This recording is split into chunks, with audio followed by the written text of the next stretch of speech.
ఈరోజు హైదరాబాద్ నగరం తెలంగాణ రాష్ట్ర రాజధానిగా ప్రపంచంతోనే పోటీ పడుతున్న ఈ నగరంలో అద్భుతమైన మౌలిక సదుపాయాలను ఏర్పాటు చేయాలని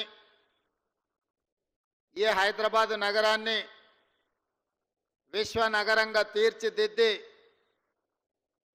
పెట్టుబడులు తీసుకువచ్చి అభివృద్ధి పదం వైపు నడిపించి న్యూయార్క్, టోక్యో లాంటి నగరాలతో సమానంగా ఈ నగరాన్ని ముందుకు నడిపించాలని చెప్పి రాష్ట్ర ప్రభుత్వం, ముఖ్యంగా హైదరాబాద్ ఇన్ఛార్జ్ మినిస్టర్ పొన్నం ప్రభాకర్ గారు, రంగారెడ్డి జిల్లా ఇన్ఛార్జ్ మినిస్టర్ మిత్రులు శ్రీధర్ బాబు గారు నగర అభివృద్ధి కార్యక్రమాలలో భాగంగా ఈ కార్యక్రమాన్ని ఏర్పాటు చేసి నాతో పాటు పెద్దలు ఉప ముఖ్యమంత్రి వర్యులు శ్రీ బట్టి విక్రమార్క గారిని, అదేవిధంగా స్థానిక శాసనసభ్యులు దానం నాగేందర్ గారిని, అదేవిధంగా అరికపూడి గాంధీ గారిని, శాసన మండలి సభ్యులను, డిప్యూటీ మేయర్ గారిని, కార్పొరేటర్లను, ప్రభుత్వ ప్రత్యేక సలహాదారులను, అదేవిధంగా జిహెచ్ఎంసి మున్సిపల్ శాఖ ఉన్నత అధికారులను, మాజీ పార్లమెంట్ సభ్యులను, అదేవిధంగా ప్లానింగ్ కమిషన్ సభ్యులను, మాజీ పార్లమెంట్ సభ్యులను, ముఖ్యమైన ప్రజాప్రతినిధులను, హైదరాబాద్ నగర పౌరులందరినీ కూడా ఆహ్వానించి నెక్లెస్ రోడ్డు మీద ఈ అద్భుతమైన కార్యక్రమాన్ని ఏర్పాటు చేసి భవిష్యత్ అభివృద్ధి కార్యక్రమాలను ఈరోజు ప్రారంభించుకోవడం మనందరికీ సంతోషం. ఈ కార్యక్రమంలో పాల్గొన్న నాకు ఈ హైదరాబాదు నగరంలో ఈరోజు ఎస్టీపీలు కావచ్చు, ఫ్లైఓవర్లు కావచ్చు, అండర్ పాస్లు కావచ్చు, అదేవిధంగా నాలాల అభివృద్ధి కావచ్చు, అదేవిధంగా హైదరాబాదు నగరానికి అవసరమైన తాగునీటి కార్యక్రమాలకు సంబంధించి ప్రారంభోత్సవ కార్యక్రమాలను ఏర్పాటు చేసి దాదాపుగా 7,000 కోట్ల రూపాయలతో ఈ హైదరాబాదు నగరాన్ని తీర్చిదిద్దాలని ప్రయత్నం చేస్తున్న సహచర మంత్రివర్గ సభ్యులను, మున్సిపల్ శాఖ అధికారులను మనస్ఫూర్తిగా అభినందిస్తున్నా. మిత్రులారా, డిసెంబర్ 3, 2024 ఈరోజు, అదేవిధంగా డిసెంబర్ 3, 2023 నాటికి ఒక ప్రత్యేకత ఉన్నది. సరిగ్గా సంవత్సరం క్రితం 4 కోట్ల తెలంగాణ ప్రజలు ఇచ్చిన తీర్పును నిక్షిప్తమై డిసెంబర్ 3, 2023 నాడు ప్రజాపాలనను తీసుకురావాలి అని చెప్పి 4 కోట్ల తెలంగాణ ప్రజలు తీర్పు ఇచ్చిన రోజు, సరిగ్గా తెలంగాణ ప్రజలు తీర్పు ఇచ్చి సంవత్సరం పూర్తి చేసుకుంటున్న సందర్భంగా 4 కోట్ల తెలంగాణ ప్రజలకు మనస్ఫూర్తిగా శుభాకాంక్షలు, ధన్యవాదాలు తెలియజేస్తున్నా. ఇవాళ తెలంగాణ ప్రజలందరూ ఏకోన్ముఖమై శ్రీమతి సోనియా గాంధీ గారి నాయకత్వంలో ఆనాడు సెప్టెంబర్ 17, 2023 నాడు శ్రీమతి సోనియా గాంధీ గారు తెలంగాణ రాష్ట్రానికి ఇచ్చిన 6 గ్యారెంటీలను దృష్టిలో పెట్టుకొని వారు 2004లో కరీంనగర్లో తప్పకుండా 60 సంవత్సరాల తెలంగాణ ప్రజల యొక్క ఆకాంక్షను నెరవేరుస్తాను ఇచ్చిన గ్యారెంటీని వారు అమలు చేసి 10 సంవత్సరాలు పూర్తి చేసుకుంటున్న సందర్భంలో మళ్ళీ తెలంగాణ రాష్ట్రంలో శ్రీమతి సోనియా గాంధీ గారు 6 గ్యారెంటీలను తెలంగాణ ప్రజలకు ఇవ్వడం జరిగింది. 3 తారీఖు నాడు ఫలితాలు రావడం, 7 తారీఖు నాడు అధికారాన్ని చేపట్టడం, డిసెంబర్ 9 తారీఖు నాడు శాసనసభ సమావేశాలను ఏర్పాటు చేసుకొని మొదటి రోజే ఆర్టీసీలో ఆడబిడ్డలకు ఉచిత ప్రయాణం, అదేవిధంగా పేదవాళ్ళ ఆరోగ్యాన్ని వాళ్ళ కాపాడాలని రాజీవ్ ఆరోగ్యశ్రీతో 10 లక్షల రూపాయల ఉచిత వైద్యాన్ని కార్పొరేటు వైద్యం అందించడానికి మొదటి రోజు శాసనసభ సమావేశాలలో మనం నిర్ణయం తీసుకోవడం జరిగింది. ఈ డిసెంబర్ మొదటి వారం మొత్తం విజయోత్సవాలు, మనం సాధించుకున్న విజయాలను స్మరించుకొని సంవత్సరం పూర్తి చేసుకుంటున్న సందర్భంలో రాబోయే సంవత్సరానికి మనం భవిష్యత్ కార్యాచరణను కూడా ఈరోజు నిర్ణయించుకోవాల్సిన అవసరం ఉన్నది. మిత్రులారా, ఈరోజు ఆలోచన చేయండి. హైదరాబాదు నగరం అంటే తెలంగాణ రాష్ట్రానికే కాదు, ఈ దేశానికి ప్రపంచానికే ఒక ప్రత్యేక గుర్తింపు ఉన్నది. ఇవాళ అమెరికాలో సిలికాన్ వ్యాలీలో ఇంజనీర్లు ఉన్నారు అనంటే, సిలికాన్ వ్యాలీ నడుస్తుంది అనంటే, ఈ హైదరాబాదు నగరం తెలంగాణ రాష్ట్రంలో చదువుకున్న నిరుద్యోగ యువకులు ఇంజనీర్లుగా మారి అమెరికా లాంటి దేశాలను సాంకేతిక నైపుణ్యంతో అభివృద్ధి చేస్తున్నారంటే అందులో ఈ హైదరాబాదు నగరానికి ఒక ప్రత్యేకమైన స్థానం ఉన్నది.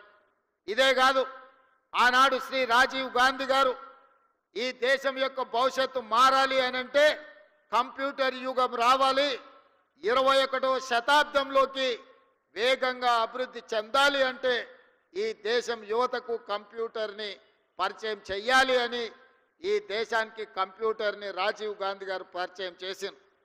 వారి నేపథ్యంలోనే ఆనాటి నేదురుమల్లి జనార్దన్ రెడ్డి ఉమ్మడి రాష్ట్ర ముఖ్యమంత్రి గారు మొట్టమొదట హైటెక్ సిటీకి శిలాఫలకం వేస్తే, ఆ తర్వాత వచ్చిన చంద్రబాబు నాయుడు గారు హైటెక్ సిటీని నిర్మించి ఐటీ కంపెనీలను వారు తీసుకురావడం జరిగింది.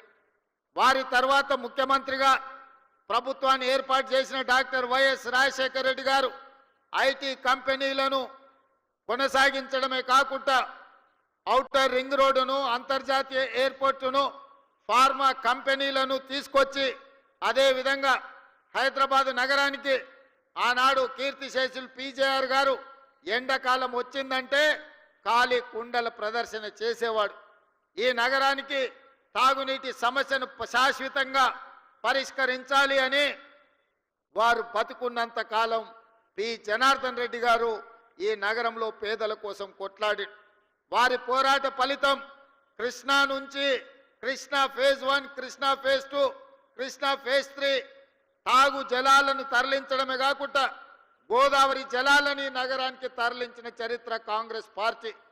ఈరోజు ఈ నగర ప్రజలు ఉస్మాన్ సాగర్, హిమాయత్ సాగర్ తాగునీటి జలాశయాలనే కాదు, అవి సరిపోకపోవడంతో కృష్ణానది జలాలను, గోదావరి జలాలను తీసుకొచ్చి కోట్లాది ప్రజలకు ఈరోజు తాగునీటి సమస్యను తీరుస్తున్నాము అంటే ఆనాడు కాంగ్రెస్ పార్టీ ముందు చూపుతోని చేసిన ప్రాజెక్టు. అవే కాదు, ఈరోజు మనం చూస్తున్న ఈ నెక్లెస్ రోడ్డు కానీ, అక్కడున్న ఈ ఫ్లైఓవర్లు కానీ, లేకపోతే ఆ బుద్ధుడు కానీ, లేకపోతే ట్యాంక్ బండ్ మీద కట్టిన గొప్ప మహానుభావుల విగ్రహాలు కానీ, ఆనాడు ఎన్టీ రామారావు గారు, కోట్ల విజయభాస్కర్ రెడ్డి గారు తీసుకున్న నిర్ణయాలు ఈరోజు ఈ నగరం ప్రపంచంతోనే పోటీ పడే విధంగా అభివృద్ధి చెందింది. మరి మిత్రులారా, ఇవాళ గొప్పగా మెట్రో ఉంది మా హైదరాబాద్లో అని చెప్పుకుంటున్నాం. ఈ మెట్రోను హైదరాబాద్కు తీసుకొచ్చింది కేంద్రంలో అర్బన్ డెవలప్మెంట్ మంత్రిగా శ్రీ జైపాల్ రెడ్డి గారు విశేషమైన కృషి చేసి కేంద్ర ప్రభుత్వం నుంచి అనుమతులు ఇవ్వడమే కాకుండా కేంద్ర ప్రభుత్వం వందలాది కోట్ల రూపాయల నిధులు ఇస్తే ఆనాడు డాక్టర్ వైఎస్ రాజశేఖర రెడ్డి గారు ముఖ్యమంత్రిగా ఉండి ఈ నగరానికి మెట్రోను తీసుకొచ్చి ఇవాళ ప్రపంచంతోనే పోటీ పడే విధంగా ఇవాళ అభివృద్ధి చేసినాం. బేగంపేటలో ఉన్న ఎయిర్పోర్టును శంషాబాద్లో అంతర్జాతీయ ప్రమాణాలతో నిర్మించి అంతర్జాతీయ ఎయిర్పోర్టును తేవడం కాబట్టే ఈరోజు ఐటీ కంపెనీలు, ఫార్మా కంపెనీలు, రియల్ ఎస్టేట్ కంపెనీలు మన నగరానికి వచ్చినాయి. అందుకే ఈరోజు ఈ నగరం ఈ తెలంగాణ రాష్ట్రంకు వస్తున్న ఆదాయంలో 65% ఆదాయం రాష్ట్ర ఖజానాకు హైదరాబాదు, రంగారెడ్డి జిల్లాల నుంచే వస్తుంది అనంటే ఆనాటి ముఖ్యమంత్రులు ముందు చూపుతోటి ఈరోజు ఈ కార్యక్రమాలన్నీ చేపట్టింది కాబట్టి ఈ నగరం అభివృద్ధి చెందింది. మరి మిత్రులారా, ఈరోజు మీరు ఆలోచన చేయండి. గతం గొప్పగా ఉంది, గతంలో చేసిన వాళ్ళు బాగా చేసిరు, కానీ ఇది సరిపోదు. భవిష్యత్ తరాలకు ఇంకా అద్భుతమైన నగరాన్ని అందించాలంటే ఫ్యూచర్ సిటీని నిర్మించాల్సిన పరిస్థితి వచ్చింది.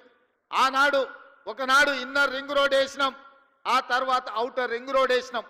ఇవాళ inner ring road, outer ring road సరిహద్దులు దాటి రీజనల్ రింగ్ రోడ్డు నిర్మించుకోవాల్సిన పరిస్థితి వచ్చింది.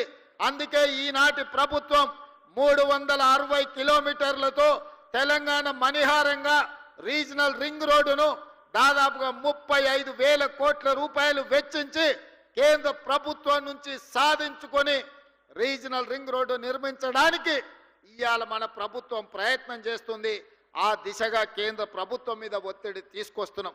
ఇదే కాదు, ఔటర్ రింగ్ రోడ్డు నుంచి రీజనల్ రింగ్ రోడ్డు వరకు ఇవాళ రేడియల్ రోడ్లు వెయ్యాలని, రేడియల్ రోడ్ల ద్వారా 60% తెలంగాణ అభివృద్ధి పదం వైపు నడిపించి విద్య ఉద్యోగ ఉపాధి అవకాశాలకు ప్రపంచం నలుమూలల నుంచి వచ్చే వాళ్లకు నివాస గృహాలతో పాటు కార్పొరేట్ కంపెనీలను ఏర్పాటు చేయడానికి ఈరోజు మనమంతా ఆర్గానిక్ ఫుడ్ని పేదలకు అందరికీ, ధనవంతులకు అందరికీ అందుబాటులో తీసుకురావడానికి అధునాతనమైన వ్యవసాయ విధానాలను మనం ఇవాళ తీసుకురావాలి అనుకుంటున్నాం. అదేవిధంగా ఇబ్రహీంపట్నం దగ్గర అంతర్జాతీయ స్థాయి కూరగాయల మార్కెట్ను దాదాపుగా 250 ఎకరాలలో అంతర్జాతీయ ప్రమాణాలతోటి వెజిటబుల్ మార్కెట్ కాదు, ఫ్రూట్ మార్కెట్, డైరీ ప్రోడక్ట్స్, అదేవిధంగా పౌల్ట్రీ ప్రోడక్ట్స్, మీట్ ప్రోడక్ట్స్ అన్నిటిని కూడా ఒకే దగ్గర కట్టి రైతులు పండించిన పంట ఈరోజు దాచుకోవడానికి కోల్డ్ స్టోరేజ్ లేవు. వాళ్ళు పండించిన పంట మార్కెట్లో అమ్మడానికి తెచ్చిన పండ్లు ఒకవేళ కొనకపోతే మురిగిపోతే రోడ్ల మీద పడేసే పరిస్థితి. టమాటాలు లాంటివి తెస్తే 2 రోజుల్లో అమ్మకపోతే అవి పాడైపోయే పరిస్థితి. అందుకే ఈరోజు ఇబ్రహీంపట్నంలో మనము అంతర్జాతీయ ఫ్రూట్ మార్కెట్ను పెట్టడమే కాకుండా ఈరోజు కోల్డ్ స్టోరేజీలు పెట్టడం ద్వారా రైతులు పండించిన పంటకు రక్షణ కల్పించాలని ఈరోజు మన ప్రభుత్వం ప్రణాళికలు చేస్తుంది. ఔటర్ రింగ్ రోడ్డుకు అనుబంధంగా ఈరోజు ప్రభుత్వం చేపడుతున్న కార్యక్రమాలు అత్యంత గొప్పది, పెద్దది. రేపటి ప్రపంచానికి అద్భుతమైన నగరాన్ని అందించే ఫ్యూచర్ సిటీ ముచ్చెర్ల ప్రాంతంలో ఈరోజు మనము బాగరకుంట ప్రాంతంలో నిర్మించుకుంటున్నాం. దాదాపుగా 15,000 ఎకరాల భూమి ఉన్నది. ఇంకొక 15,000 ఎకరాలు ఫారెస్ట్ ల్యాండ్ ఉన్నది. అదనంగా ఇంకొక 15,000 ఎకరాలు భూమి రైతులు సహకరించి అందిస్తే 40 నుంచి 50,000 ఎకరాలతోటి ఒక అద్భుతమైన నగరాన్ని నిర్మించుకొని ఈ దేశంలోనే కాదు ప్రపంచంలో ఉండే న్యూయార్కో లేకపోతే మన టోక్యో లాంటి నగరాలను, సింగపూర్ లాంటి నగరాలను పోటీ పడే విధంగా ఈరోజు మనము నగరాన్ని నిర్మించుకుందాం అనుకుంటున్నాం. ఆనాడు ఒక ఆయన చెప్పిండు, మీరు అందరు చూసారు, ట్యాంక్ బండు నీళ్లు కొబ్బరి నీళ్ళు అలాగుంటాయి, ఇట్లా ముంచుకొని అట్లా తాగొచ్చు అన్నాడు. నేను ఈడు ఉన్న మిత్రులు అడుగుతున్న జర్ర అట్లా రోడ్ దాటితే ట్యాంక్ బండే. తాగుడు సంగతి దేవుడు ఎరుగు, వాసన చూసే పరిస్థితి ఉందా? 10 ఏళ్ళ ఆయన పరిపాలనలో మురికి కూపంగా ట్యాంక్ బండును మార్చిన చరిత్ర ఆనాటి ముఖ్యమంత్రిది. ఇట్లాంటి అబద్ధాలతో కాలం గడిపిండు. ఓల్డ్ సిటీని అన్నాడు ఇస్తాంబుల్ చేస్తాని. ఇస్తాంబుల్ కాదు కదా, ఆడున్న ట్రాఫిక్ జాములు కానీ చార్మినార్ చుట్టూతో తిరగలేని పరిస్థితి ఈ 10 సంవత్సరాలలో వచ్చింది.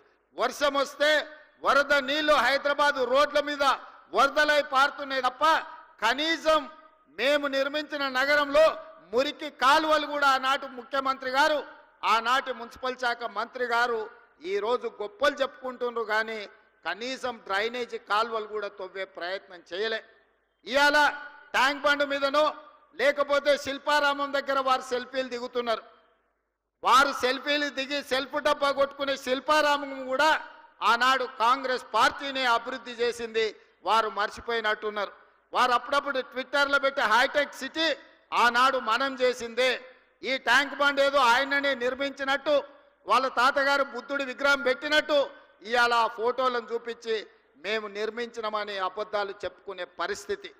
ఏది ఏమైనా ఆనాడు 10 సంవత్సరాలు 20 లక్షల కోట్ల రూపాయలు ఖర్చు పెట్టినా ఈ నగరానికి కావాల్సిన శాశ్వతమైన అభివృద్ధిని గత 10 సంవత్సరాలు పరిపాలనలో ఉన్నవాళ్ళు చెయ్యలేదు. మరి ఈరోజు నేను మిమ్మల్ని అడుగుతున్న మిత్రులారా, టీవీలలో మనం చూస్తున్నాం, ఢిల్లీలో కాలుష్యం పెరిగిపోయింది, మనుషులు బతకలేని పరిస్థితి, ప్రజల్ని ఇళ్లలో నుంచి బయటికి రావద్దంటారు. ఢిల్లీలో పాఠశాలలకు సెలవులు ఇచ్చిండ్రు. అక్కడ ఉన్నోళ్ళు ఆరోగ్యం కాపాడుకోవాలంటే ఇతర నగరాలకి వలస బొమ్మని అక్కడ ఉన్న వాళ్ళు చెప్తున్నారు. స్పష్టంగా ఢిల్లీ నగరం ఈనాడు నివసించడానికి ఉపయోగపడే నగరంగా లేదు. ఢిల్లీ నగర వాసులు ఇతర ప్రాంతాలకు వలస బొమ్మంటున్నారు. ముంబై నగరాన్ని తీసుకుంటే వర్షం వచ్చిందంటే పీకల దాకా నీళ్ళు వచ్చి ముంబై నగరం అతలా కుతలమైపోతుంది. ముంబై నగరము నివసించలేని పరిస్థితికి వచ్చింది. మొన్న చెన్నై మీరు చూసిండ్రు, డిసెంబర్లో వర్షాలు వచ్చి చెన్నై మొత్తం మునిగిపోయింది. చెన్నై పరిస్థితి చెప్పే పరిస్థితి లేదు. బెంగళూరులో పోతే పొద్దున ఎయిర్పోర్ట్ విమానం ఎక్కాలంటే సాయంత్రం వరకు బెంగళూరు ట్రాఫిక్లోనే ఇరుక్కుపోయే పరిస్థితి ఉంది. ఈరోజు బెంగళూరు ట్రాఫిక్ గంటల కొద్దీ రోడ్ల మీదనే, ఇంట్లో తక్కువ రోడ్ల మీద ఎక్కువ ఉండే పరిస్థితి బెంగళూరు నగరానికి వచ్చింది. కలకత్తా గురించి నేను చెప్పాల్సిన పని లేదు, మీకు అందరికీ తెలుసు. కలకత్తాలో ఉన్నంత మురికి, కలకత్తాలో ఉన్నన్ని సమస్యలు ఈ భూమి మీద ఎక్కడా లేవు. అందుకే ఈరోజు హైదరాబాద్ నగరవాసులను, తెలంగాణ ప్రజలు నేను అడగదలుచుకున్నా. ఢిల్లీ, ముంబై, కలకత్తా, బెంగళూరు, చెన్నై అన్ని నగరాలు ఈరోజు కాలుష్యం మొత్తం ఆక్రమించుకున్నది. వాయు కాలుష్యం, నీరు కాలుష్యం, భూమి కాలుష్యం, అక్కడ నివసించలేని పరిస్థితి, అక్కడ ట్రాఫిక్ సమస్యను పరిష్కరించలేని పరిస్థితికి ఆ నగరాలు చేరుకున్నాయి. మరి మనం ఇంకొక 10 సంవత్సరాలు ఏమనకుంటా ఊరుకుంటే హైదరాబాదు నగరం వాటన్నిటికంటే దరిద్రంగా తయారయ్యే పరిస్థితి ఉన్నది మిత్రులారా. అందుకే ఈరోజు ఆ నగరాల నుంచి అనుభవాలు నేర్చుకోవాలి. ఢిల్లీ లాంటి అత్యధిక కాలుష్య నగరంగా ఈరోజు ఢిల్లీ వచ్చిందంటే గత పాలకుల నిర్లక్ష్యం వల్ల ఈరోజు ఢిల్లీ నగరం ఆ విధంగా తయారైంది. అందుకే ఈరోజు ఈ అభివృద్ధి కార్యక్రమాలే కాదు, మూసీ డెవలప్మెంట్ను చెయ్యాలని, మూసీ నదిని ప్రక్షాళన చెయ్యాలని, మూసీ నదిని పునరుజ్జింపజేయాలని హైదరాబాదులో కాంక్రీట్ జంగల్గా మారి వర్షాలు వస్తే ఎక్కడికక్కడ రోడ్ల మీద వరదలు వచ్చే పరిస్థితి వచ్చింది. అందుకే ఆ వరదల్ని నియంత్రించడానికి రోడ్ల మధ్యలోనే ఇండ్లలో వాటర్ హార్వెస్టింగ్ పిట్టులు కట్టుకుంటే ఎట్లా కట్టుకుంటామో వర్షపు నీటిని ఒడిసి పట్టుకోవడానికి, ఇవాళ రోడ్ల మీద వచ్చిన నీళ్లను ఒడిసి పట్టుకోవడానికి వాటర్ హార్వెస్టింగ్ వెల్స్ను కడుతున్నాం. ఒక్కొక్క దగ్గర 10 లక్షల లీటర్లను ఒడిసి పట్టడానికి రోడ్డు పక్కననే వాటర్ హార్వెస్టింగ్ వెల్స్ని కట్టినాం. నిన్న మొన్న కొన్నిటిని ఇవాళ మనం కొన్నిటిని ప్రారంభించుకున్నాం. భవిష్యత్తులో ఇంకా 141 ప్రాంతాలలో వర్షాలు వస్తే రోడ్ల మీద నీళ్లుండి నీళ్లకు బండ్లు పోలేని పరిస్థితి, పోతే కొట్టుకపోయే పరిస్థితి, దాంతో ట్రాఫిక్ జామ్లు అవుతున్నాయి. వాటన్నిటిని కూడా వాటర్ హార్వెస్టింగ్ వెల్స్ని కట్టాలని ఇవాళ అధికారులకు ఆదేశాలు ఇచ్చి ఈ నగరాన్ని ఒక క్రమ పద్ధతిలో అభివృద్ధి చేయాలి, ట్రాఫిక్ సమస్యను శాశ్వతంగా పరిష్కరించాలి అని ఇవాళ మనం ఆలోచన చేస్తున్నాం. అందుకే ఈరోజు ఎంతమంది ఎంత విష ప్రచారం చేసినా, రియల్ ఎస్టేట్ దెబ్బతిన్నదని సోషల్ మీడియాలో ప్రకటనలు చేసినా, ఇవాళ సూటిగా మీడియా మిత్రుల ద్వారా తెలంగాణ సమాజాన్ని నేను చెప్పదలుచుకున్నా. ఏప్రిల్ 1, 2023 నుంచి నవంబర్ 30, 2023 వరకు 6 నెలల్లో అభివృద్ధి. అదేవిధంగా మన ప్రభుత్వం వచ్చినాక ఏప్రిల్ 1, 2024 నుండి నవంబర్ 30 తారీఖు వరకు పోల్చినప్పుడు హైదరాబాద్ నగర రియల్ ఎస్టేట్ దాదాపుగా 29% అభివృద్ధి చెందింది. ఇది మా నిబద్ధతకు, మేమిచ్చిన అనుమతులకు హైదరాబాదు నగరానికి రియల్ ఎస్టేట్ ఆదాయం పెరిగింది, తగ్గలేదు. ఎక్కడైనా చెరువులు ఆక్రమించుకున్నోళ్ళు, నాలాలు ఆక్రమించుకున్నోళ్ళు, ఈరోజు కుంటలను ఆక్రమించుకున్నోళ్ళ పాలిట హైడ్రా అనేది వాళ్ళ నిద్రలో కూడా, కలలో కూడా వాళ్ళు ఉలిక్కిపడి లేచే విధంగా పనిచేస్తుంది.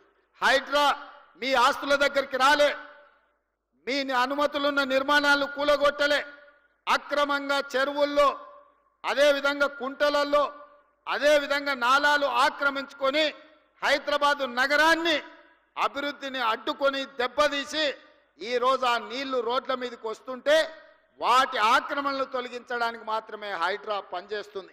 ఇవాళ నరేంద్ర మోడీ గారు అహ్మదాబాద్లో ఆయన సబర్మతి రివర్ డెవలప్మెంట్ ఫ్రంట్ కట్టుకుంటే, అక్కడ ఆయన కట్టుకుంటే ఇక్కడ కిషన్ రెడ్డి సప్పట్లు కొడుతుండ, అబ్బా మా మోడీ చూడ అద్భుతం చేసిండని. 25 ఏళ్ల నుంచి కిషన్ రెడ్డిని హైదరాబాద్ ప్రజలు భుజాల మీద మోసిరు. ఆయన మాత్రం మూసీ రివర్ డెవలప్మెంట్ ఫ్రంట్ వద్దు. ఎందుకంటే హైదరాబాద్ నగరంలో మూసీ అభివృద్ధి అయితే మోడీ కంటే మంచి పేరు తెలంగాణకు వస్తుంది కాబట్టి మేము కాళ్ళలో కట్టె పెడతాం, మూసీని కట్టనీయం, అట్లెట్ల కడతాం, మూసీలో పోయి పండుకుంటాం అంటుండు. నువ్వు మూసీలో పండుకున్నా, మూసీలో మునిగి మీరు ఆత్మహత్య చేసుకున్నా ఇక్కడ ప్రజలు మిమ్మల్ని పట్టించుకోరు. కిషన్ రెడ్డి గారు, మీరు నిజంగానే మీకు చిత్తశుద్ధి ఉంటే మోడీ దగ్గరికి వెళ్ళి కేంద్ర ప్రభుత్వం నుంచి ఓ 25,000 కోట్ల రూపాయలు మూసీ రివర్ అభివృద్ధి కోసం నిధులు తీసుకురా. అక్కడ పేదోళ్ళ కోసం ముసలి కన్నీరు గారుస్తున్నావు కదా, ప్రధానమంత్రి ఆవాస్ యోజన కింద భూమి నేను ఇస్తా, ఓ 10,000 కోట్ల రూపాయలు తీసుకురా. అద్భుతంగా పేదోళ్ళందరికీ మంచిగా అపార్ట్మెంట్స్ కట్టి ఇద్దాము, వాళ్ళకు మంచి భవిష్యత్తు ఇద్దాం, అక్కడ మంచి స్కూళ్ళు కట్టిద్దాం, మంచి కాలేజీలు కట్టిద్దాం. అవసరమైతే మూసీ నది ఒడ్డున ఉన్న వాళ్లకు, మూసీలో మురికిలో ఇబ్బంది పడుతున్న వాళ్లకు ఎంత భూమి అయినా రాష్ట్ర ప్రభుత్వం నుంచి నేను, మా ఉప ముఖ్యమంత్రి, మా ఇన్ఛార్జ్ మినిస్టర్ శ్రీధర్ బాబు గారు ఎంత భూమి కావాలన్నా ప్రభుత్వం నుంచి మేము కేటాయిస్తాము. ప్రధానమంత్రి ఆవాస్ యోజన కింద ఈ పేదలకు మంచి అపార్ట్మెంట్లు కట్టించడానికి ఒక 10,000 కోట్ల రూపాయలు నరేంద్ర మోడీని అడిగి తీసుకురా. కిషన్ రెడ్డి గారు, మీరు సికింద్రాబాద్ నుంచి రెండవసారిగా మంత్రి అయినరు, 3 సార్లు ఎమ్మెల్యే అయినరు, భారతీయ జనతా పార్టీ అధ్యక్షుడు, మీకు బాధ్యత లేదా? మోడీ దగ్గర ప్రతి సంవత్సరం 40,000 కోట్ల రూపాయల బడ్జెట్ ఉంది. మోడీ గారు గుజరాత్కు బుల్లెట్ ట్రైన్ తీసుకెళ్తాడు, మోడీ గారు గుజరాత్కి సబర్మతి రివర్ ఫ్రంట్ కట్టుకుంటాడు, మోడీ గారు గుజరాత్కు గిఫ్ట్ సిటీ కట్టుకుంటాడు. మరి నువ్వేం గిఫ్ట్ తీసుకొచ్చినావు తెలంగాణకు, హైదరాబాద్ నగరానికని నేను ఇవాళ కిషన్ రెడ్డిని అడుగుతున్నా. 5 ఏళ్ళు అయిపోయింది, ఇప్పుడు 6వ సంవత్సరం మంత్రి అయినావు, ఒక్క రూపాయినైనా తెచ్చినావు ఆ కిషన్ రెడ్డి? తెలంగాణ ప్రజలకు నువ్వు సమాధానం చెప్పు. గతంలో అంటే వాళ్ళు చేసిన ఏదో పనులకు ఇవాళ వాళ్ళు ఫామ్ హౌస్లో వండుకున్నారు, వాళ్ళ గురించి చర్చించడం కూడా దండగమారి వ్యవహారం. వాళ్ళ పనితనానికి ఇక్కడనే ట్యాంక్ బండ్ ఉన్నది, కొబ్బరి నీళ్లు చేస్తా అన్నాడు, నీళ్ళు ఎట్లున్నాయో ఒక్కసారి చూడండి. ఇంకా నేను ఏం చెప్పను. ఓల్డ్ సిటీని ఇస్తాంబుల్ చేస్తాడు, ఒక్కసారి చూడండి. కరీంనగర్నేమో న్యూయార్క్ చేస్తా అన్నాడు, వరంగల్లోనేమో లండన్ ఏదో చేస్తా అన్నాడు. ఆయన ఏవి కాలే, ఏ నగరాన్ని ఏది ఉంచాడంట ఆయన, అన్నిటినీ ఎక్కడ కింద మీద చేస్తా అన్నాడు. వాళ్ళ గురించి మనం మాట్లాడుకోవాల్సిన అవసరం లేదు. కానీ ఇవాళ కిషన్ రెడ్డి గారు సమాధానం చెప్పాలి. ఎందుకంటే ఈ సికింద్రాబాద్ నుంచి మీరు 2 సార్లు ఎంపీగా కేంద్ర మంత్రిగా ఉన్నారు. ఇవాళ మెట్రో రైలు ఆనాడు మేము తెచ్చిన 76 కిలోమీటర్లే ఉంది, ఇప్పుడు ఒక 116 కిలోమీటర్లకు ప్రతిపాదన ఇచ్చినాం. దాదాపుగా 35,000 కోట్ల రూపాయలు మెట్రోకు అవసరం ఉన్నది. ఇవాళ మెట్రోకు మోడీ నుంచి ఎన్ని నిధులు తీసుకొస్తావో నువ్వు సమాధానం చెప్పు. కిషన్ రెడ్డి గుజరాత్కు మెట్రో తీసుకెళ్తాడు, లేకపోతే బెంగళూరుకి మెట్రో ఇస్తాడు, చెన్నైకి మెట్రో ఇస్తాడు. మోడీ గారు హైదరాబాద్ నగరానికి ఎందుకు మెట్రో ఇవ్వడు? ఈడ బీజేపీకి ఓట్లు ఇయ్యలేదా? మిమ్మల్ని గెలిపించలేదా? మీరు కేంద్ర మంత్రి కాదా? కిషన్ రెడ్డి గారు, మెట్రోకి ఇవాళ 35,000 కోట్ల రూపాయల అవసరం ఉన్నది. కేంద్ర ప్రభుత్వం నుంచి ఎన్ని నిధులు తెస్తావో ఇవాళ జవాబు చెప్పు. ఇవాళ మల్లన్న సాగర్ నుంచి గోదావరి జలాలను ఈ హైదరాబాద్ నగరానికి తాగడానికి తేవాలే. అదేవిధంగా ఉస్మాన్ హిమాయత్ సాగర్లను ప్రక్షాళన చేసి మూసిని పునరుద్ధరించాలంటే గోదావరి జలాలు తరలించాలి. దానికి ఒక 7,000 కోట్ల రూపాయలు అవుతాయి. ఎంత తెస్తావో మోడీ దగ్గర ఈరోజు తెలంగాణ ప్రజలకు సమాధానం చెప్పు కిషన్ రెడ్డి. అదేవిధంగా రీజనల్ రింగ్ రోడ్డు నిర్మించాలంటే 35,000 కోట్ల రూపాయలు అవుతాయి. కేంద్ర ప్రభుత్వం నుంచి ఎన్ని నిధులు తెస్తావో తెలంగాణ ప్రజలకు జవాబు చెప్పాలి కిషన్ రెడ్డి నువ్వు. అదేవిధంగా ఔటర్ రింగ్ రోడ్డు నుంచి రీజనల్ రింగ్ రోడ్డుకు రేడియల్ రోడ్ చేయాలంటే అది ఇంకొక 15,000 కోట్ల రూపాయలు అవుద్ది. రీజనల్ రింగ్ రోడ్డు, రేడియల్ రోడ్స్కి 50,000 కోట్ల రూపాయల నిధులు అవసరం ఉన్నాయి. నితిన్ గడ్కరీ దగ్గర మన ప్రతిపాదనలు పెండింగ్ ఉన్నాయి. ఎన్ని నిధులు తెస్తావో తెలంగాణ ప్రజలకు సమాధానం చెప్పాలి కిషన్ రెడ్డి నువ్వు. అదేవిధంగా మెట్రోను నిర్మించుకోవాలంటే, మెట్రోను పొడిగించుకోవాలంటే ఇంకొక 35,000 కోట్ల రూపాయలు కావాలి. ఇవాళ ఆ మెట్రో కోసం ఎన్ని నిధులు తెస్తావో తెలంగాణకు జవాబు చెప్పాలి కిషన్ రెడ్డి గారు. మీరు మోడీతో పాటు మీరు క్యాబినెట్లో మంత్రి, గుజరాత్కి మోడీ నిధులు తీసుకుపోతుంటే మీరు గుడ్లా పగిచ్చి చూస్తున్నారా? ఏం తెస్తావు తెలంగాణకని నేను అడుగుతున్నా. మూసీలో పోయి వండుకుంటా అన్నావు, మూసీలో వండుకో, మూసీలో మునుగు. మోడీని తీసుకొచ్చి మూసీని చూపించు. ఎంత దరిద్రంగా, ఎంత కలుషితం అయిపోయిందో కెమికల్ ఫ్యాక్టరీల నుంచి ట్యాంకర్లు వచ్చి ఎట్లా పోస్తున్నాయో, మూసీలో చచ్చిపోయిన మనుషుల కలేబరాలు, కొట్టుకొచ్చిన పశువుల శవాలు ఇవాళ నల్గొండ జిల్లా ప్రజల జీవితాలను అతలాకుతలం చేస్తున్నాయి. అయినా నీకు కనికరం కలగలేదా కిషన్ రెడ్డి గారు అని నేను అడుగుతున్నా. ఇవాళ బీఆర్ఎస్ వాళ్ళు, బీజేపీ వాళ్ళు మూసీని అడ్డుకుంటామంటున్నారు. ఎందుకు అడ్డుకుంటారు, ఎందుకు అడ్డం పండుకుంటారని నేను అడుగుతున్నా. ఈ కాలుష్యాన్ని తొలగించాల్సిన అవసరం లేదా? హైదరాబాదు నగరం మరో ఢిల్లీ లాగా మారాలనా? ఈ కాలుష్యంతో మనం బతకలేని పరిస్థితి వచ్చి మళ్ళీ అడవుల్లోకి పోయి ఆది మానవుల్లాగా మనం బతకాలనా? లేకపోతే అధునాతనమైన నగరంలో ఈరోజు మనం నివసించాలనా? తెలంగాణ సమాజం ఆలోచన చెయ్యాలి. ఈ నగరం మనది. ఈ నగరం మనం బ్రతకడానికే కాదు, మనకు ఉపాధి ఇచ్చింది, మనకు ఆదాయాన్ని ఇచ్చింది, మనకు ప్రతిష్టను తెచ్చింది. ఈ నగరం ప్రపంచంతో పోటీ పడాలి అంటే రీజనల్ రింగ్ రోడ్డు నిర్మించుకోవాలి, రేడియల్ రోడ్స్ నిర్మించుకోవాలి, ఎస్టీపీలు నిర్మించుకోవాలి, ఫ్లైఓవర్లు కట్టుకోవాలి. అదేవిధంగా గోదావరి కృష్ణా నదీ జలాలను తాగడానికి తరలించుకోవాలి, మెట్రో రైలును విస్తరించుకోవాలి. ఇవన్నీ పనులు చెయ్యాలంటే ఈ రోజున్న అంచనాలకు ఫ్యూచర్ సిటీ కాకుండా వీటికి 1,50,000 కోట్ల రూపాయలు కావాలి. రాబోయే 4 ఏళ్లలో 1,50,000 కోట్లు ఈ పనులన్నిటికీ ఖర్చు పెడితే హైదరాబాదు నగరం ఒక అద్భుతమైన నగరంగా మారుతుంది. ఈ అద్భుతమైన నగరం ప్రపంచ పెట్టుబడులకు వేదిక అవుతుంది. ఈ ప్రపంచ పెట్టుబడులకు మన నగరాన్ని వేదిక చెయ్యాలి అంటే కేంద్ర ప్రభుత్వం సహకరించాలి. ఏడ్చేటోడు ఏడుస్తాడు. ఏడ్చేటోడు గురించి నాకు బాధ లేదు. ఎందుకంటే బీఆర్ఎస్ వాళ్ళు మేము చెయ్యలేదు, ఈయన చేస్తున్నాడు, ఈయనకు పేరు వస్తే మా మనుగడ ఉండదు, మా ఉనికి మాయమవుతుందని వాళ్ళు బాధపడుతున్నారు. వాళ్ళ బాధ మనం అర్థం చేసుకుంటాం. కానీ 11 ఏళ్ల నుంచి 3 సార్లు ప్రధానమంత్రిగా మోడీ ఉన్నాడు. హైదరాబాదు నగరంలో వరదలు వచ్చి మునిగిపోయినప్పుడు 1 పైసా కూడా ఇయ్యలే మోడీ. ఇక్కడ ఇండ్లు దడిచిపోతే, ఇక్కడ సామాన్లు మునిగిపోతే అప్పుడు ఆయన బండి సంజయ్ చెప్పిండు, బండి కట్టుకోపోతే బండి ఇస్తాం, ఆటో కొట్టుకోపోతే ఆటో ఇస్తాం, కారు పోతే కారు ఇస్తామన్నాడు. తర్వాత అడిగితే మీకు ఇన్సూరెన్స్ ఉంటుంది కదా తెచ్చుకోపోండి అన్నాడు. ఇది వాళ్ళ నీతి. అందుకే ఇవాళ మీరు నిధులు తెస్తారా లేకపోతే గుజరాత్కే వలసపోయి అక్కడనే బతుకుతారా అని నేను అడగదలుచుకున్న కిషన్ రెడ్డి గారిని. నువ్వు హైదరాబాదు నగరం గురించి, అభివృద్ధి గురించి నా సంగతి వదులు. సికింద్రాబాద్ ఎంపీ కదా, నీ దగ్గర ఏం ప్రణాళిక ఉందో చెప్పు. కిషన్ రెడ్డి గారు సూటిగా మిమ్మల్ని అడుగుతున్నా, మూసి ప్రక్షాళనకు కేంద్ర మంత్రిగా కేంద్ర ప్రభుత్వంలో ఉన్న నువ్వు మూసి ప్రక్షాళనకు నీ దగ్గర ఉన్న ప్లాన్ ఏంది, యాక్షన్ ప్లాన్ ఏంది, కేంద్రం నుంచి ఏం నిధులు తీసుకొస్తావు? నెంబర్ 1. నెంబర్ 2, హైదరాబాద్లో రద్దీ పెరిగిపోయింది, ట్రాఫిక్ జాములు పెరిగిపోయినాయి. దీన్ని ఎదుర్కోవాలంటే మెట్రోను విస్తరించుకోవాలి. విస్తరించే మెట్రోకి నీ విధానం ఏంది, నిధులు ఎన్ని మోడీ నుంచి అడిగి తీసుకొస్తావో తెలంగాణ ప్రజలకు చెప్పు. అదేవిధంగా హైదరాబాదు నగరంలో ఫ్లైఓవర్లు కట్టాలి.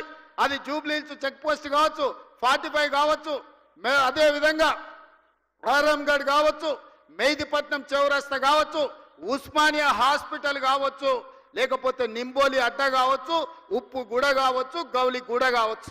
వీటన్నిటికీ నువ్వు తెచ్చే నిధులేంది, నీ దగ్గర ఉన్న విధానం ఏంది, నీ యాక్షన్ ప్లాన్ ఏందో కేంద్ర ప్రభుత్వంగా, కేంద్ర మంత్రిగా, ఈ సికింద్రాబాద్ పార్లమెంట్ సభ్యుడిగా నీ ప్రతిపాదనలేంటివి, కేంద్ర ప్రభుత్వం నుంచి నువ్వు తెచ్చే నిధులేంటివో ప్రజలకు జవాబు చెప్పు. కిషన్ రెడ్డి గారు, మేము ఏం చేస్తామన్నా దాన్ని అడ్డుకుంటామని నువ్వు అంటున్నావు.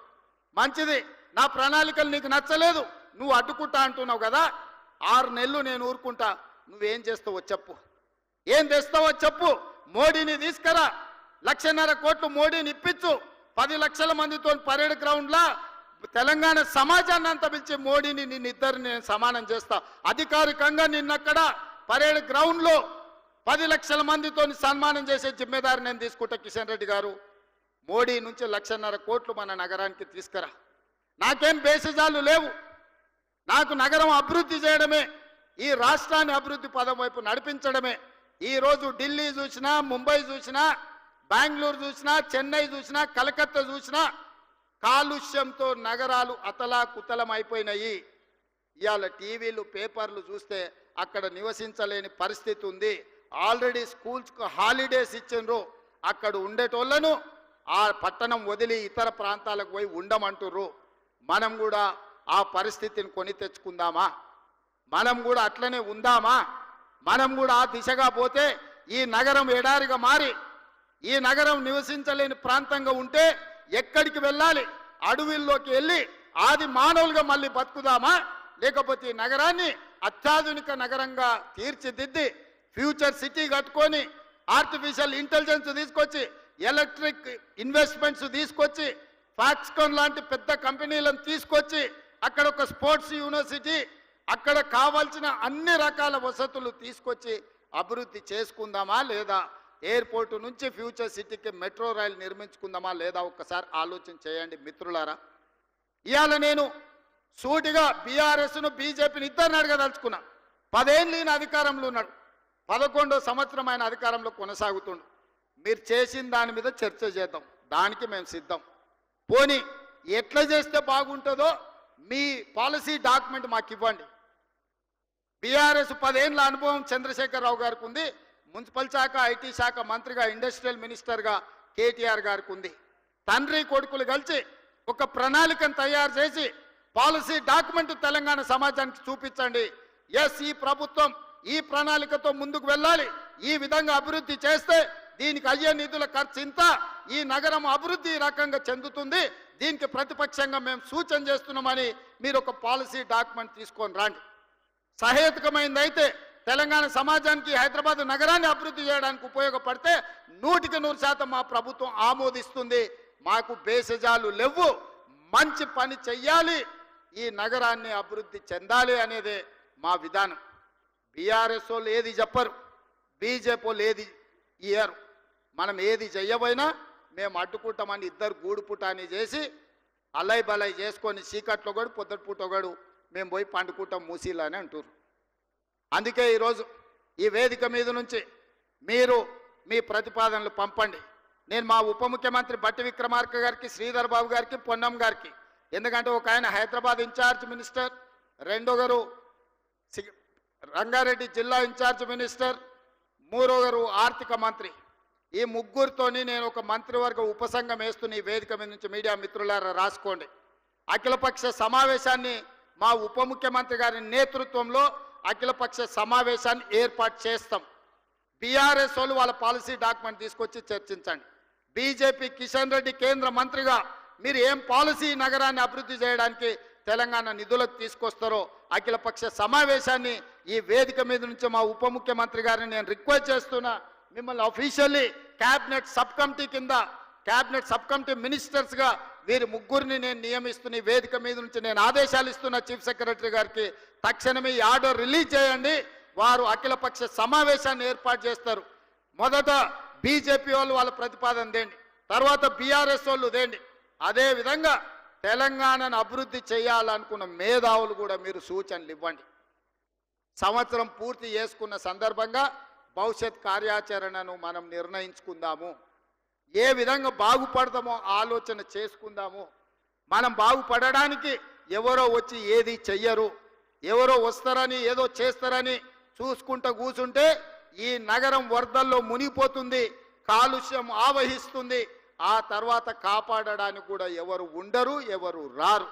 అందుకే బాధ్యతతో బాధతో అద్భుతమైన హైదరాబాదు నగరం ఈ రకంగా దెబ్బ తినడం, కాలుష్యం ఎంత పెరిగిపోతుందో చదువుకున్న యువకులారా మీరు ఆలోచన చేయండి. ఈ కాలుష్యాన్ని తగ్గించాలి అంటే చెరువులను కాపాడుకోవాలి, నాలాల ఆక్రమణలను తొలగించాలి, కుంటలను పునరుద్ధరించాలి, మూసీ నదిని పునరుజ్జీవింపజేయాలి, మూసీలో కొట్టుకుపోతున్న శవాలను అక్కడ ఉన్న కలేబరాలను తొలగించాలి, ఇండస్ట్రియల్ పొల్యూషన్ మూసీలో కలుపుతున్న దాన్ని నియంత్రించాలి. ఈరోజు మూసీలో పారే నీళ్లు గోదావరి జలాలు మూసీలో పారాలి. తద్వారా హైదరాబాదు నగరం యొక్క కాలుష్యం తగ్గుతుంది, ఈ నగరం అద్భుతంగా అభివృద్ధి చెందుతుంది.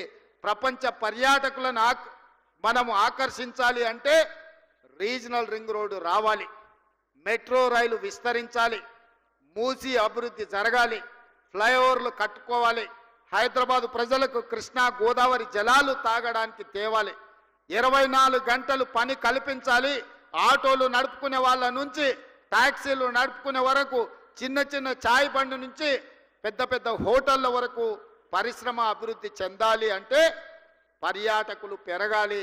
పర్యాటకులు పెరగాలి అంటే మౌలిక వసతులు అధునాతనంగా ఉండాలి. ఆ విధానానికి మా ప్రభుత్వం కట్టుబడి ఉన్నది. ఆ దిశగా మేము ప్రయత్నం చేస్తున్నాము. బీజేపీ బీఆర్ఎస్ వాళ్ళు మా మంత్రివర్గ ఉపసంఘానికి అఖిలపక్ష సమావేశంలో వచ్చి మీ ప్రతిపాదనలు ఇవ్వండి. మేము ఏది చేస్తామన్నా మీరు అడ్డుకుంటామనేదే మీ విధానం అయితే అట్లా కుదరదు. గతంలో మీరు చేసింది కొన్ని తప్పులు చేసిరు, ఎన్నో అప్పులు చేసిరు. గతంలో ఏందా అని వెనక్కి తిరిగి చూసినాం అన్నెప్పుడో. వాళ్ళు పెడబొబ్బలు పెడుతుంటారే, వాళ్ళు ఏమైనా మంచి చేస్తే మేమన్నా తప్పు చేస్తున్నాం అని చూస్తే ఏం లేదు. అడగోలిగే తప్పులు ఉన్నాయి, కొండంత అప్పులు ఉన్నాయి. ఈ రెండు తప్ప గత ప్రభుత్వం చేసింది నాకు ఎక్కడ కనిపించలే. మరి అధికారం కోల్పోయినాక ఏమైనా జ్ఞానోదయమై ఏమన్నా ఆలోచనలు మారి ఏమన్నా అద్భుతమైన సూచనలు మా ప్రభుత్వానికి చేస్తామంటే నాకేమీ అభ్యంతరం లేదు. మా బట్టి విక్రమార్క గారు మా మిత్రుడు, మీకు అందుబాటులో ఉంటాడు. వారికి సహాయంగా శ్రీధర్ బాబు, పొన్నం ప్రభాకర్ గారు ఉంటారు. మీరు ప్రతిపాదనలు ఇవ్వండి. ఈ ప్రభుత్వం ప్రజా ప్రభుత్వం, ప్రతిపక్షాలను గౌరవిస్తుంది, ప్రతిపక్షాల సలహా సూచనలు తీసుకుంటుంది. మీరు ఇవ్వండి, మన రాష్ట్రాన్ని అభివృద్ధి చేసుకుందాం. అంతే తప్ప అడ్డుకుంటామని అంటే అడ్డుకోవడం అనేది సమాధానం కాదు. అడ్డుకుంటే అడ్డుకునే వాళ్ళని ఎట్లా అడ్డుకోవాలనో అంతో ఇంతో తెలిసిన వాళ్ళమే. ఎందుకంటే ఇవన్నీ చూసుకుంటేనే ఇంత దూరం వచ్చినాం, చూడకుంటూ వచ్చినాం. మిత్రులారా, మీకు తెలుసు కదా, ఇవన్నీ చూడకుంటేనే ఇంత దూరం వచ్చినాం. మేమందరం ఏమన్నా తాత పేరు నాయన పేరు చెప్పొచ్చు ఆ కుర్చీలో కూర్చున్నామా? లేదు కదా, మీ మధ్యలో ఉండుకుంటేనే వచ్చినాం కదా. అందుకే ఇట్లాంటి ఆలోచనలు మానండి. మా మీద కోపం ఉంటే ఇంకో రకంగా తీర్చుకోండి. మమ్మల్ని కక్ష సాధింపు చర్యలకు పాల్పడాలంటే ఇంకే రకంగా అయినా చూడండి. మా మీద కోపంతో 4 కోట్ల తెలంగాణ ప్రజల్ని శిక్షించకండి. ఈ నగర అభివృద్ధిని అడ్డుకోకండి. ఈ నగరమే మన ఆదాయం, ఈ నగరమే మన జీవన విధానం. ఈ నగరాన్ని మనం కోల్పోతే మనం సర్వం కోల్పోయినట్టే. హైదరాబాదు నగరమే ఈ రాష్ట్రం యొక్క ఆదాయము, ఆత్మగౌరవము. ఇది మనం నివసించడానికి ఉండే ఒక అద్భుతమైన నగరం. దీన్ని ఏ రకంగా అయినా కాపాడుకుందాం. ఈరోజు చేపట్టిన అభివృద్ధి కార్యక్రమాలు 7,000 కోట్ల రూపాయలవే. ఈ హైదరాబాదు నగరానికి ఇవి సరిపోవు. తొందరలోనే ప్రణాళికలు చేస్తున్నాము. ఆ ప్రణాళికలతోని అంతర్జాతీయ నగరంగా తీర్చిదిద్దే బాధ్యత, విశ్వ నగరంగా రాణింపజేసే విధంగా రాబోయే రోజుల్లో అంతర్జాతీయ పెట్టుబడులు తీసుకొచ్చి ఈ నగరాన్ని అద్భుతంగా తీర్చిదిద్దడానికి రోజుకు 18 గంటలు పనిచేసే బాధ్యత మేమందరం తీసుకుంటామని చెప్పి మీ అందరికీ తెలియజేస్తూ మీ అందరి దగ్గర సెలవు తీసుకుంటున్న మిత్రులారా.